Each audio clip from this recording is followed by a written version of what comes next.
వృషభ రాశి వారికి ఈ వారం మిశ్రమ ఫలితాలే గోచరిస్తున్నాయి. దశమంలో రాహు సంచారం, చతుర్థంలో కేతు సంచారం, ద్వితీయంలో గురువు, ఏకాదశంలో శని ప్రధాన అంశాలుగా చెప్పవచ్చు. చేసే పనిలో కష్టం తప్ప ఫలితం దక్కదు. ఎన్ని ప్రయత్నాలు చేసినా ఒడుదొలకనేవి ఏర్పడతాయి. వచ్చిన ధనం కంటే అప్పు చేయాల్సిన పరిస్థితి ఎక్కువగా ఉంటుంది. అప్పుల వాళ్ళు ఇంటి మీద రావడం, ఒత్తిడి చేయడం అనేది జరుగుతుంటుంది. ఇంత క్లిష్ట పరిస్థితుల్లో ఏమిటి ఇది అని ఒక బాధ ఏర్పడుతుంది. ఎందుకంటే 10 మందికి మీరు పెట్టేవారే తప్పే కానీ ఏ రోజు తీసుకునేవారు కాదు.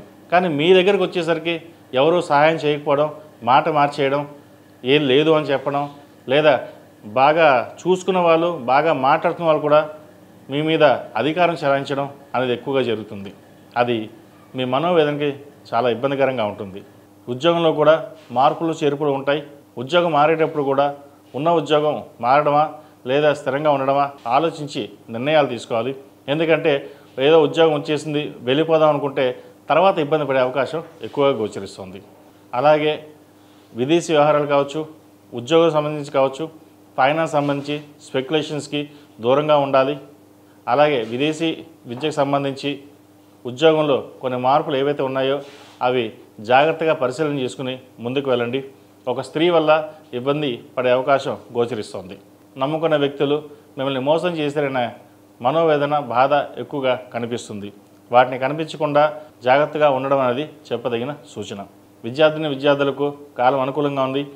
విదేశీ విద్య సంబంధించిన వ్యవహారాలు సానుకూల పడతాయి. విదేశాల్లో ఉన్నవారికి గ్రీన్ కార్డ్, H1B విషయంలో కొంత జాప్యం జరిగే అవకాశం ఉంది. అయితే ఉద్యోగ విషయంలో ఎటువంటి మార్పులు ఉండవు. మంచి ఉద్యోగం లభిస్తుంది వీరికి. అలాగే మెడికల్ సీట్ కోసం ప్రయత్నిస్తున్న వారికి సీటు రాకపోవడం కూడా ఒక ఇబ్బందికరమైన విషయం అని చెప్పవచ్చు. ధైర్యపడవద్దు. ఏదైనా సరే భగవత్ సంకల్పం చెప్పి మీ ప్రయత్నాన్ని మీరు చేసుకోవడం చెప్పదగిన సూచన. ఈ రాశిలో మించిన స్త్రీలకు వృత్తి ఉద్యోగాల పరంగా, వ్యాపార పరంగా, సంతాన పరంగా, ధనం పరంగా కొంచెం ఇబ్బందులు ఉన్నా కూడా అవి సమస్యపోతాయి. ముఖ్యంగా డబ్బు ఖర్చు పెట్టేటప్పుడు కొంత జాగ్రత్త చూసి వహించడం, భవిష్యత్తును దృష్టిలో పెట్టుకుని ఉండడం అనేది చెప్పదగిన సూచన. జీవిత భాగస్వామి సలహాలు, సూచనలు మీకు ఎంతగానో మేలు చేస్తాయి.